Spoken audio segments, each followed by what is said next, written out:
গৰিমা, তুমি কিয় কান্দি আছা?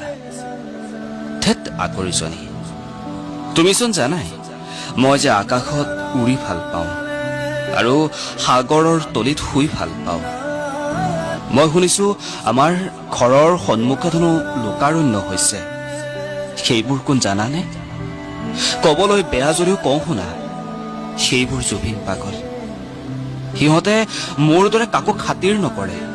পাৰিলে সিহঁতক বুজাবা, গালি নাপাৰিবা দেই, নহলে মই বৰ দুখ পাম। আজি গোটেই অসম বন্ধ হৈ পৰিছে, গাড়ী মটৰ, দোকান পোহাৰ, স্কুল কলেজ সকলো।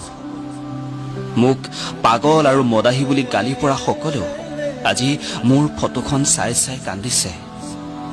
হিন্দু মুছলমান সকলোৱে মোৰ প্ৰতিচ্ছবিৰ সন্মুখত মম চাকি জ্বলাইছে। তোমাক এৰি ছিংগাপুৰলৈ আহিলো, তুমি নথকাৰ সুযোগ লৈ সাগৰত সাঁতুৰিলো। তুমি থাকিলেতো নোৱাৰোৱেই, সেয়ে সাঁতুৰিলো। কিছু সময় সাঁতুৰি ভাগৰি পৰিছিলো। এবাৰ নাওখনত উঠিব চেষ্টা কৰিছিলো, কিন্তু নোৱাৰিলো, পৰি গলো পানীত। মই বন্ধু কেইজনক মাতিছিলো, সম্ভৱতঃ সিহঁতে নুশুনিলে। তেতিয়া তোমালৈ বৰ মনত পৰিছিল, কিন্তু মই চিঞৰিব পৰা নাছিলো, যাৰ বাবে সাগৰৰ দলিচাতে শুই পৰিলো।